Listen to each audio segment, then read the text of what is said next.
Voilà à tous, ravi de retrouver sur canalturf.com pour évoquer le programme dominical de ce 17 avril. Nous débuterons l'émission par l'hippodrome de Paris-Longchamp qui accueille le tiercé quarté quinté plus du jour, mais également d'autres épreuves estampillées groupes de qualité, des épreuves qui peuvent servir de tremplin vers les poules d'essai ou encore vers le prix du Jockey Club. Ensuite, dans une seconde partie d'émission, je vous indiquerai quelques coups de cœur concernant la Réunion 3 à Chartres, où j'ai notamment ciblé la 5e course de la Réunion. Et j'aurai également des infos à vous transmettre concernant la Réunion 5 sur l'hippodrome du Lion d'Angers, où pour cette réunion réservée aux galopeurs, j'ai pu m'entretenir et converser avec plusieurs entraîneurs y participant avec des ambitions. Sachez également que vous pouvez liker, partager ce programme, c'est possible, via nos différents réseaux sociaux, Twitter, Facebook ou autres. On commence donc l'émission par ce quintet dominical à Paris-Longchamp, le grand handicap de Pâques. Dans cette épreuve, mon préféré sera le numéro 7, Big Call. Un Big Call qui a pas mal d'atouts dans son jeu à mon sens. Deuxième récemment d'un quintet, le prix de la Gloriette à Saint-Cloud, c'était fin mars. Il a un bon numéro dans les stalles de départ. Il compte déjà 6 podiums, dont 3 succès en 8 courses courues. Il monte en puissance et est taillé pour s'illustrer en pareille société. Il dépend également l'entraînement efficace de Christophe Ferland. On peut lui poser numéro 14, Saint-Nicolas, lequel n'a plus à faire ses preuves dans les tournois de ce genre. Un cheval qui avait notamment terminé 3e d'un quintet à Cagnes-sur-Mer courant février dans une épreuve où il devançait notamment notre favori Big Call. Ce cheval, Saint-Nicolas, affiche déjà une victoire et 6 places en 15 quintets courus. À la faveur d'un parcours caché comme il les apprécie, il devrait finir vite et lutter pour les premières places. Sachez qu'il revient sur 2400 mètres après avoir couru sur plus long en dernier lieu. Le numéro 10 dans cette épreuve, c'est Théorème. Il vient de s'imposer plaisamment au Croisé-la-Roche au courant mars, le 23 mars. Pour ses débuts dans les handicaps, je le pense bien situé. Il peut faire tilt d'entrée de jeu. Tout comme le 4, Style d'Argent, lui, est un cheval également qui va débuter dans les handicaps. Il compte déjà 14 podiums, dont 5 succès en 21 courses courues. Et à mon avis, dans ce lot, il doit pouvoir tirer son épingle du jeu, même s'il peut paraître pris relativement haut sur l'échelle du handicapeur. Sachez également qu'il est régulier puisque lors de ses 8 dernières sorties publiques, il a terminé parmi les 4 premiers. Le numéro 1, Olympie, reste sur un succès dans un quintet. Elle a été remontée de 7 livres sur l'échelle des poids et elle n'a pas été revue depuis cette date du début février. Mais malgré la surcharge encourue, elle doit pouvoir répéter pour l'obtention d'une place, tout comme le numéro 2, Dojo. Un Dojo qui reste, lui, sur 2 succès. Il a remporté handicap puis un quintet dernièrement.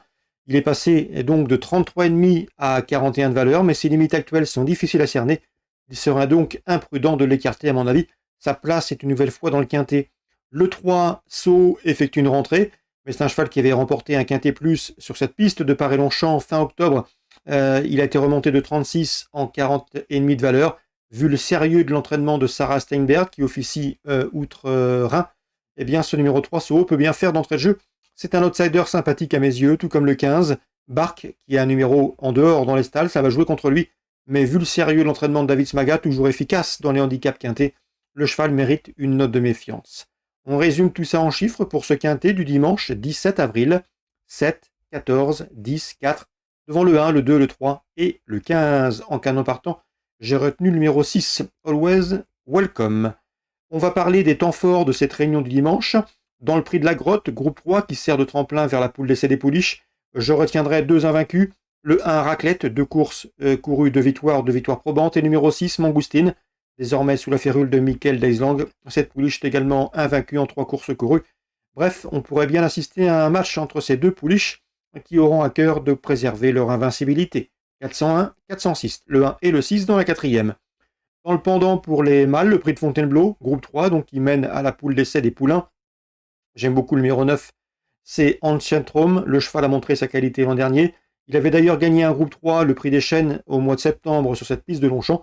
Et ensuite, il a pris la 3e place du prix Jean-Luc Lagardère avant de se classer 2e du Critérium International, épreuve de groupe 1. Ici, pour sa course de rentrée, s'il a bien hiverné et a bien passé le cap de 2 à 3 ans, il s'annonce redoutable. C'est le numéro 9, Ancient-Rome. Dans le prix Noailles, groupe 3, qui mène possiblement vers le prix du Jockey Club, j'aime beaucoup le 606 Junko, qui va passer un test à ce niveau. 2 courses au compteur, 2 victoires sur le sable. Le gazon ne devrait pas le déranger. Vu l'impression visuelle laissée lors de ses dernières victoires, il pourrait bien monter de catégorie avec réussite. On peut lui poser le numéro 3, Maximus, qui avait gagné au mois de septembre et qui a effectué une course de rentrée victorieuse dernièrement à Toulouse. Lui aussi est un nouveau venu ambitieux en pareille société, celle des groupes. 606 Junko, 603 Maximus. On peut parler de Chartres en Réunion 3 avec les trotteurs en piste. J'aime beaucoup le 509 Historique Day. Il s'est loupé, il a fait la faute dernièrement alors qu'il était en tête de course, c'était à Pontchâteau. Auparavant, le cheval avait gagné plusieurs fois facilement. Je sais que James Le Mbouteillé l'aime beaucoup, c'est un cheval qu'il juge en retard de gain. Un bon gaucher, capable de prendre la direction des opérations. Sur cette piste de Chartres, c'est un atout non négligeable. À mon avis, le cheval doit pouvoir remettre les pendules à l'heure. Un cheval qui compte déjà 3 succès en 7 prestations publiques. On peut lui poser le numéro 10, Hunt. Vincent Renaud, son entraîneur, est confiant. Le cheval avait connu des problèmes pulmonaires l'an dernier. Tout est rentré dans l'ordre. Il a fait une course de rentrée avant de s'imposer dernièrement au Croisé-la-Roche. C'est un piètre débouleur. C'est peut-être là que le bas blesse le concernant, car à Chartres, on sait qu'il faut vite être placé dans le groupe de tête. Mais le cheval a la qualité. Il est en retard de gain et devrait pouvoir ici bien faire. D'ailleurs, il avait déjà bien fait à Chartres par le passé, notamment l'an dernier, où il avait pris une place sur le podium. 509, le 510 également, 2 choix prioritaires à mes yeux. Le 12, Happy Love, a les moyens de figurer à ce niveau, mais il devra composer avec un rendement de distance de 25 mètres. Ce n'est jamais évident sur cet anneau en Eure-et-Loire. 509, 510 et 512, mes 3 préférés. On va ouvrir maintenant la page du Lion d'Angers, Réunion 3, avec différents coups de cœur. Dans la première, le 103, c'est Cominol, qui a bien débuté sur la PSF de Chantilly et qui devrait pouvoir confirmer à mes yeux. C'est le 103, capable d'ouvrir son palmarès. Concernant William Menuet, il aura 2 partants dans le cross. Il est confiant que le 602, Je craque à la motte. La jument vient de s'imposer sur le cross de Fontainebleau. Elle devrait pouvoir confirmer si elle est complète, elle est courageuse et se plaît dans la discipline. Il présente également le numéro 4, Beaumaris, un cheval qui pourrait lui apporter de vives satisfactions cette année dans les cross-country de première catégorie, notamment dans l'Anjou-Loire Challenge, auquel il a pris part l'an dernier, ou encore dans le Grand Cross de Cran. Quoi qu'il en soit, Beaumaris, ici, effectue une course de rentrée.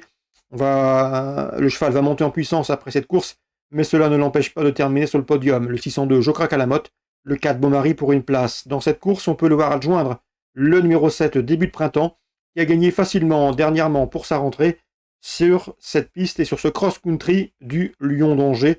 C'était sur un parcours plus réduit, cette fois en rallonge à distance, mais vu le style de cette victoire, il devrait pouvoir répéter.